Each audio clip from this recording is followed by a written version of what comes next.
Hello guys. I hope कि तुम लोग बहुत अच्छा होगा।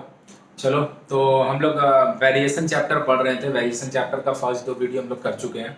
तो हम लोग थर्ड वीडियो करते हैं और इस चैप्टर को करते हैं कंप्लीट। और आई होप कि जो भी अभी ये वीडियो देख रहा है उन लोग प्रीवियस 2 वीडियो देख चुका होगा, वेरिएशन पार्ट 1 एंड पार्ट 2।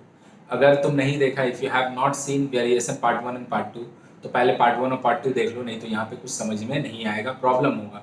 और अगर आपको बेसिक क्लियर वेरिएशन का क्लियर है, कोई प्रॉब्लम नहीं है, तो आप यहाँ से ही कंटिन्यू कीजिए, कोई दिक्कत नहीं है। लेकिन अगर बेसिक क्लियर नहीं है तो वेरिएशन का 2 वीडियो है, एक 48 मिनट का आई थिंक, एक 35 मिनट का है।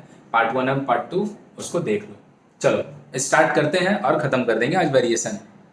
चलो भाई, तो क्वेश्चन पढ़ लो बढ़िया से, क्वेश्चन बढ़िया से पढ़ लो, बिकॉज क्वेश्चन नहीं समझेंगे तो वेरिएशन का क्वेश्चन बनेगा नहीं।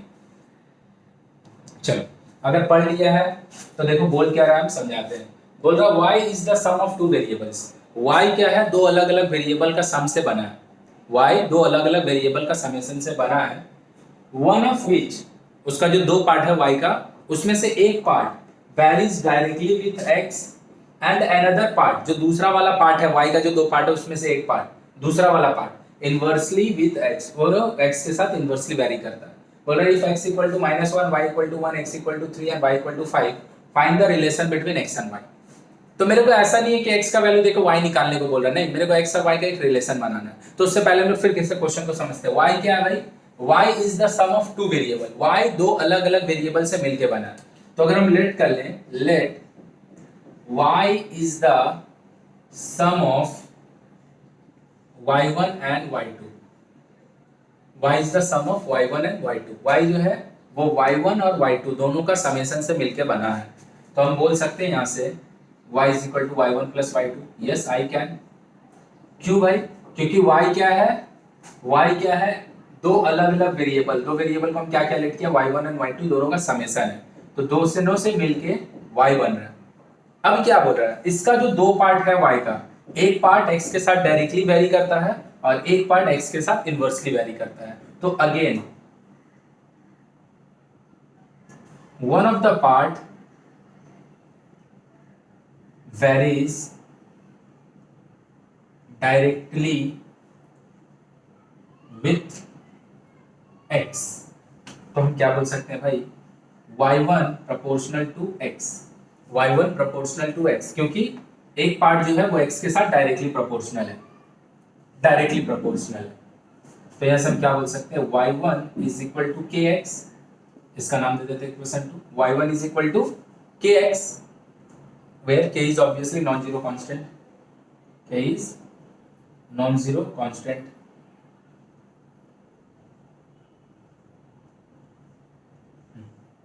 y is non zero constant.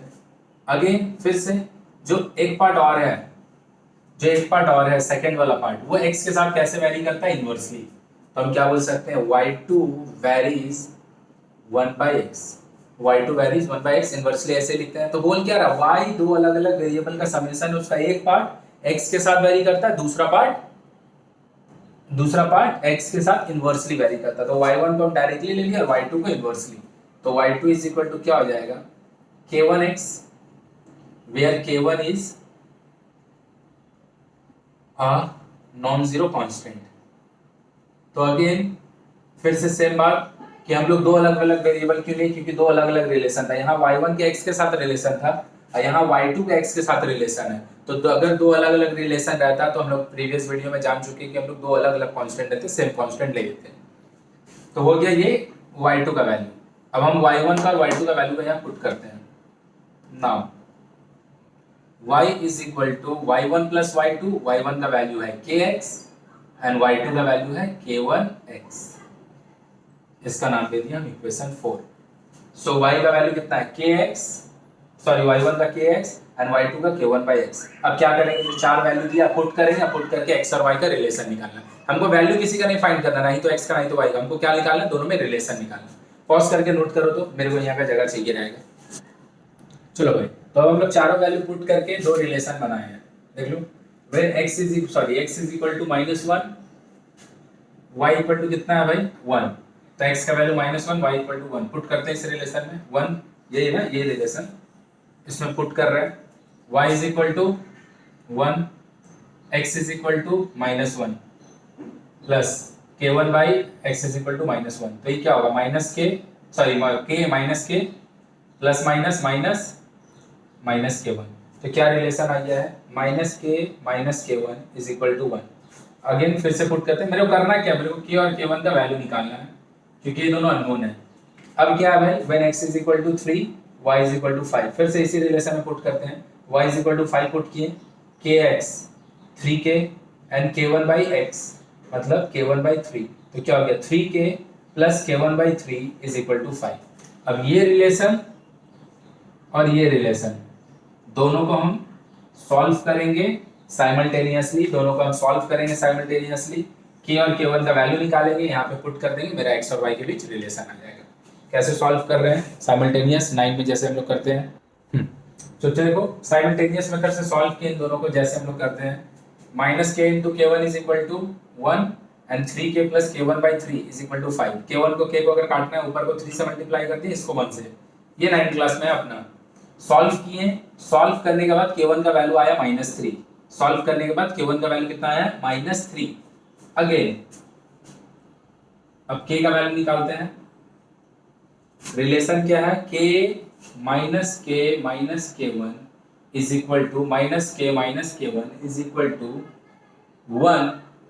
So -k-k1 is -3 is 1। So -k plus 3 is equal to 1। So -k is equal to 1 minus 3 minus k is equal to -2। तो k का value कितना निकाल लिया, 2 और k1 का वैल्यू कितना निकाल लिया, 3। फिर से मेरे को x और y का वैल्यू नहीं निकालना है, x और y का रिलेशन निकालना है। एक ऐसा इक्वेशन निकालना है जो x भी कंटेन करेगा y भी कंटेन करेगा, लेकिन उससे वेरिएबल वाला पार्ट k k1 हट चुका होना चाहिए। थोड़ा सा लेंथी क्वेश्चन है, कुछ करने का नहीं है। चलो इस पार्ट को जल्दी से सॉल्व करें, सॉरी ये करो, कॉपी करो, इस पार्ट को कॉपी करके यहाँ तक लिखो। तो मेरा ओरिजिनल रिलेशन क्या था, y is equal to kx plus k1x, जिसमें से k और k1 का वैल्यू निकाल लिए हैं। So y is equal to k is 2x plus k1 is -3 by x। So the relation is y is equal to 2x minus 3 by x, 2x minus 3 by x। This is the relation. यही मेरे को करने को बोल रहा था कि x और y के बीच में क्या रिलेशन है। तो करें कैसे कैसे, y is the sum of two variable, दोनों वेरिएबल के लिए y y1, फिर y वैरी करता था, y1 वैरी करता था x के साथ डायरेक्टली, y2 वैरी करता था इनवर्सली, दोनों को मिला के एक रिलेशन निकाले। उसके बाद x और y का दो वैल्यू दिया था, दो पेयर वैल्यू दिया था, x और y का एक पेयर ये एक पेयर ये, दोनों को हम पुट किए। पुट करने के बाद k और k1 के टर्म में दो रिलेशन आया, k एंड k1 कंटेन करता हुआ दो इक्वेशन आया, दोनों को सॉल्व किए, लाके ओरिजिनल इक्वेशन में इसका वैल्यू पुट कर दिया, ये रिलेशन आ गया। अब इसके बाद जो हम क्वेश्चन करने जा रहे हैं वो है क्वेश्चन नंबर 12। वो सेम टू सेम यही क्वेश्चन है, बस यहां तक करने के बाद थोड़ा सा चेंज होगा। तो जो तुम लिखा है उसको एक बार अच्छे से देख लो। तो जो हम लोग लास्ट क्वेश्चन किए, अगर वो समझ में आया है आई होप, तो ये क्वेश्चन 100% उससे सेम ही है। तुम इसको पढ़ो फिर हम इसको समझाते हैं क्या है ये। चलो भाई, so if you have read this question, क्या क्वेश्चन बोल रहा है, क्वेश्चन बोल रहा है कि एक तो कुआं खोदना है, उसको खोदने का दो तरह का खर्च आता है, उन दोनों खर्च का जो समेशन होगा वो टोटल खर्च होगा। जैसे अगर हम मान लेते हैं कि कुआं खोदने के लिए दो तरह का खर्च क्या आ सकता है, सोच लो कि कुआं खोदने के लिए एक तरह का एक खर्च आएगा जो मटेरियल हम लोग खरीद के लाते हैं, सीमेंट बालू गिट्टी ईटा विटा वो, और एक है लेबर कॉस्ट। तो दोनों का अगर कॉस्ट को हम जोड़ेंगे तभी तो मेरे को पता चलेगा कि एक तो कुआं खोदने के लिए मेरे को टोटल कितना पैसा का जरूरत है। देख लो फिर से बोल रहे हैं, एक कुआं मेरे को खोदना है, उसको खोदने के लिए कितना पैसा लगेगा। तो इसको हम दो पार्ट में उसका खर्च को तो मैनिपुलेट कर सकते हैं, ऐड कर सकते हैं। एक पार्ट कि हम जब सामान जो सब खरीद के ला रहे हैं वो, एक पार्ट जो सब हम सामान खरीद के ला रहे हैं वो, फर्स्ट उसमें कितना मटेरियल सॉरी कितना कॉस्ट लग रहा है, और दूसरा लेबर कॉस्ट। अगर दोनों को हम जोड़ देंगे तो मेरे को क्या पता चलेगा कि ये कुआं खोदने के लिए कितना पैसा चाहिए। तो बोल रहा है कि एक तो कुआं खोदने के लिए दो तरीका का खर्च आता है। एक खर्च आज हाँ, एक्स को हम लोग क्या बोल रहे हैं, डेप्थ, डीप बोल रहा है, डीप मतलब डेप्थ। एक्स क्या यहाँ पे इंडिकेट कर रहा है, x is indicating the depth of the well. Depth कितना है, तो बोल रहा है कि जो दो पार्ट है उसमें से एक पार्ट एक्स के साथ डायरेक्टली प्रोपोर्शनल है और दूसरा पार्ट एक्स स्क्वायर के साथ डायरेक्टली प्रोपोर्शनल है। तो बोल रहा है इफ द एक्सपेंसेस जो भी है एक बार ध्यान से पढ़ो फिर से इसको। तो क्या बोल रहा है, देखो ध्यान से देखते हैं। बोल रहा है एक कुआं खोदना है मेरे को, उसको दो तरीका का खर्च का कॉम्बिनेशन से वो बन रहा है। तो हम लेट कर लेते हैं, let the cost, the total cost of digging a well is y। Total cost को हम लोग क्या बोल दिया, y, and it is made of y1 and y2। It is sum of लिख देते हैं, made of means sum of, कि y जो टोटल कॉस्ट है वो y1 और y2 दोनों का सम से मिलके बना है। तो हम क्या बोल सकते हैं भाई, y is equal to y1 plus y2। बहुत बढ़िया क्वेश्चन है, लेंदी है, लेकिन वेरिएशन से 3 मार्क्स से ज्यादा क्वेश्चन आता भी नहीं है, लेकिन समझना बहुत जरूरी है। तो y जो टोटल कॉस्ट है दो तरीका कॉस्ट से मिलके बना है, इसको लिख दे 1। उसमें से एक तो क्या है भाई, y के साथ डायरेक्टली प्रोपोर्शनल है, एक कॉस्ट जो है वो y के साथ डायरेक्टली प्रोपोर्शनल है। तो हम लिख दिए this, so y1 is equal to kx where k is non zero constant, खत्म। और जो अगेन दूसरा पार्ट है वो एक्स स्क्वायर के साथ डायरेक्टली है, लेकिन एक्स स्क्वायर के साथ डायरेक्टली प्रोपोर्शनल है। तो y2 is equal to k1 X square, so this is 2 and this is 3। देखो सो y1 का वैल्यू आ गया kx एंड y2 का वैल्यू है k1 एक्स स्क्वायर। अब हम लिख सकते हैं भाई y is equal to y1 plus y2, so y is equal to y means kx and y2 means k1 x square। y means k1 sorry y2 means k1 x square and y means kx लिख दिए। अब क्या बोल रहा है, अब देखते हैं ध्यान से। If the expenses of digging 100 decimeter and 200 decimeter depth are 500 and 12 sorry 5000 and 12000, मतलब अगर हम 100 मीटर गहरा, अगर हम 100 मीटर गहरा कुआं खोदते हैं तो मेरे को कितना खर्चा होगा, 5000 रुपया। और अगर हम 200 मीटर गहरा कुआं खोदते हैं तो मेरा कितना खर्चा होगा भाई, 12000 रुपया। तो 12000 क्या है, कॉस्ट है, cost of the digging well. और 100 रुपया सॉरी 100 डेसीमीटर और 200 डेसीमीटर क्या है उसका डेप्थ है। तो देख लो, व्हेन x को, डेप्थ को हम लोग x से बोले ना, when x is equal to 100, x is equal to 100, cost कितना खर्च हो रहा है भाई, y is equal to 5000। 100 metre अगर डेप्थ को हम लोग खोद रहे हैं तो पैसा कितना खर्च हो रहा है, 5000। तो क्या हो जाएगा, देख लो रिलेशन पुट कर रहे हैं, 5000 इज इक्वल टू kx मतलब k into 100 plus k1 x square means 100 का स्क्वायर, 100 का स्क्वायर होगा 10000। तो अब देख लो 100 कॉमन लेके काट देते हैं, तो क्या होगा, k प्लस 100 कॉमन लेंगे तो 100 k1 बचेगा, 0 0 cancel out. So k plus k1 sorry k plus 100 k1 is equal to 50। So this is equation 4। So a bit lengthy but nothing to do. 100 metre का जब डेप्थ का x depth है ना, x को depth बोल रहा हूँ, लोग क्वेश्चन में ही बोल दिया है। तो खर्च कितना हो रहा है, 5000 रुपया। तो y का वैल्यू 5000 पुट किया और x का वैल्यू पुट किए 100, सॉल्व किए तो मेरे को एक रिलेशन मिला, k plus 100 k1 is equal to 50। Again फिर से, जब 200 मीटर का 200 डेसीमीटर का डेप्थ का खोज रहे हैं तो कितना खर्च हो रहा है, 12000। तो y पुट किए 12000 और x पुट किए 200। इसको फिर से सिंप्लीफाई किए तो कितना आया, k plus 200 k1 is equal to 60। तो एक इक्वेशन ये मिला, एक इक्वेशन ये मिला, दोनों को सॉल्व करेंगे तो k और k1 का वैल्यू मिल जाएगा। तो मेरे को y और x का रिलेशन मिल जाएगा, तो मतलब प्रीवियस क्वेश्चन तक कंप्लीट हो जाएगा। फिर क्या करना है उसको आगे पढ़ के समझेंगे।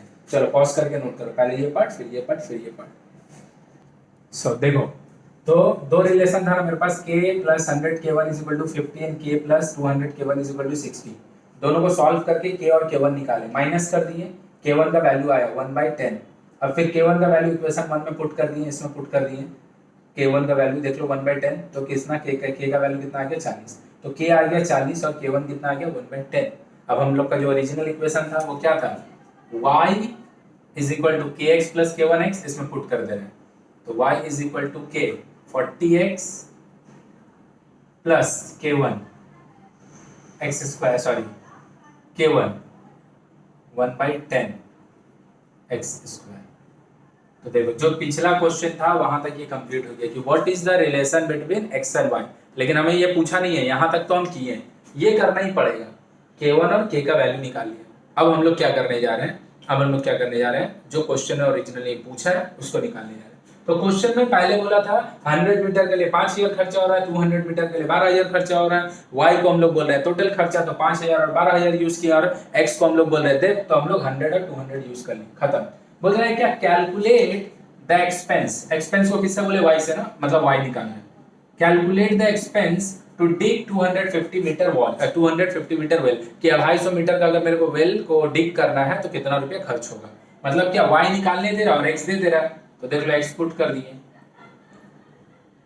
तो ये कितना हो गया, y is equal to 40 into 250 plus 1/10 X square, X square means 250 का होल स्क्वायर, तो 250 का होल स्क्वायर मतलब 250 दो बार लिख दिए, काट दिए दोनों को, इसको मल्टीप्लाई करना, ये आएगा 10,000 प्लस इन दोनों को मल्टीप्लाई करना, ये आएगा 6250, तो दोनों को अगर ऐड कर दिए हम तो कितना आएगा,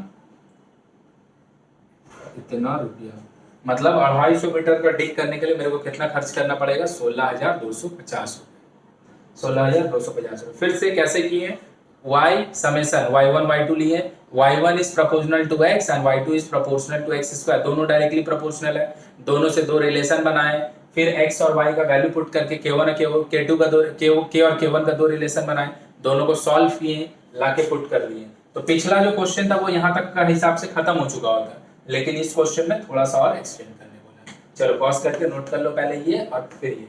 आई होप कि ये तुम लोग को आता होगा, अगर नहीं आता होगा तो इसके लिए भी हम वीडियो अपलोड करेंगे, उसमें देख लेना। चलो तो अब हम लोग क्वेश्चन करने जा रहे हैं, प्रूफ क्वेश्चन है, पॉज करके क्वेश्चन एक बार पढ़ लो। चलो भाई पढ़ लिया तो क्या बोल रहा है बता देते हैं कि एक सिलेंडर है, उसका वॉल्यूम जॉइंटली वैरीज करता है ना, जॉइंटली मतलब जो जब एक साथ रहता है, square of the base radius, radius का स्क्वायर के साथ डायरेक्टली प्रोपोर्शनल है, और हम बोल ही दिए जब डायरेक्टली और इनवर्सली वर्ड यूज नहीं करता तो हम लोग हमेशा डायरेक्टली कंसीडर करें, और हाइट के साथ, और हाइट के सॉरी किसके साथ, स्क्वायर ऑफ द रेडियस के साथ है ना, हाइट के साथ। तो बोल रहा है ratio of the radii of the two cylinder is 2:3, दो अलग अलग सिलेंडर, उसका रेडियस का रेशियो 2:3 और हाइट का रेशियो 5:4, तो वॉल्यूम का कितना रेशियो होगा। तो क्या है भाई, पहले हम लोग लेट करते हैं, let volume is denoted by v, radius is denoted by r and height is denoted by h। तो चलो हम लोग पढ़ते हैं क्या है, volume is jointly varies, joint variation ये भी हम बता चुके हैं वीडियो 1 में, वॉल्यूम रेडियस का स्क्वायर के साथ और हाइट के साथ डायरेक्टली प्रोपोर्शनल, वो भी कैसा, joint variation. So can I से v directly proportional square of the radius and height. देख लो वॉल्यूम जो है वो रेडियस का स्क्वायर के साथ और हाइट के साथ क्या है, डायरेक्टली प्रोपोर्शनल है, रेडियस का स्क्वायर के साथ हाइट के साथ क्या है, डायरेक्टली प्रोपोर्शनल है। यही तो बोल रहे हैं हम लोग, जॉइंटली वेरीज ना, दोनों एक साथ। So v is equal to हम क्या बोल सकते हैं, k r square h, v is equal to हम क्या बोल सकते हैं, k r स्क्वायर h। तो देखो ध्यान से, दो अलग अलग सिलेंडर का रेडियस का रेशियो दिया है और हाइट का रेशियो दिया है, तो वॉल्यूम का कितना रेशियो होगा, तो हम बोल सकते हैं रेशियो ऑफ देयर वॉल्यूम्स। कैसे लिखेंगे, एक का वॉल्यूम को v1 बोल दे रहे, एक का वॉल्यूम को v2 बोल दे रहे, दोनों का रेशियो निकालना है। तो v1 अगर वॉल्यूम है, वॉल्यूम का क्या formula, k r square h, तो इसको हम लोग क्या बोल सकते हैं, k r1 स्क्वायर h1, नीचे में k r2 स्क्वायर h2। देखो ऊपर वाला पहला वाला का वॉल्यूम को बोल दे रहा है k r1 स्क्वायर h1, और नीचे वाला का वॉल्यूम को k r2 स्क्वायर h2। तो ये क्या हो गया, देखो v1 बाई v2, k तो कैंसिल हो गया, इसको हम क्या बोल सकते हैं, r1 बाई r2 का whole square into h1 by h2। So r1 by r2 का कितना वैल्यू है, 2/3 whole square, h1 by h2 कितना वैल्यू है भाई, 5/4, तो कितना हो गया 4/9 इंटू 5/4, कितना आ गया भाई 5/9। So v1 is to v2 is equal to 5:9, V1:V2 is equal to 5:9।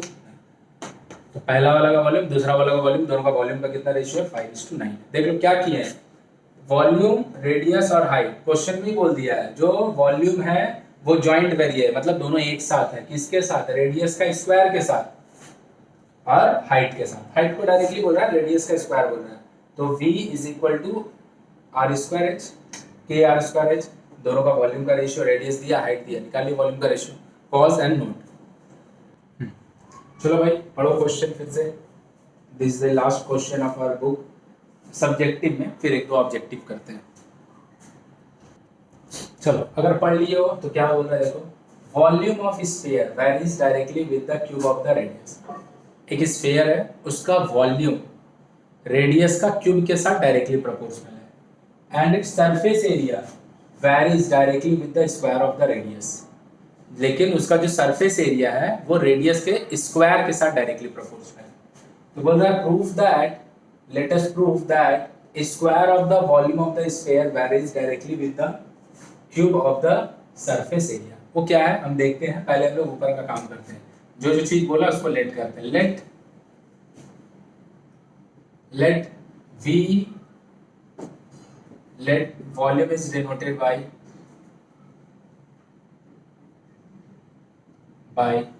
V, surface area is denoted by S, and radius is denoted by R। तो क्या बोल रहा है भाई क्वेश्चन में, वॉल्यूम डायरेक्टली प्रोपोर्शनल है आर क्यूब का। देख लो, volume varies directly with the cube of the radius, तो volume directly proportional R cube. तो हम यहाँ से क्या बोल सकते हैं भाई, V is equal to K R cube, obviously where K is non zero constant, and this is equation 1 लिख दिए। अगेन क्या बोल रहा है, surface area S is directly proportional with the square of the radius.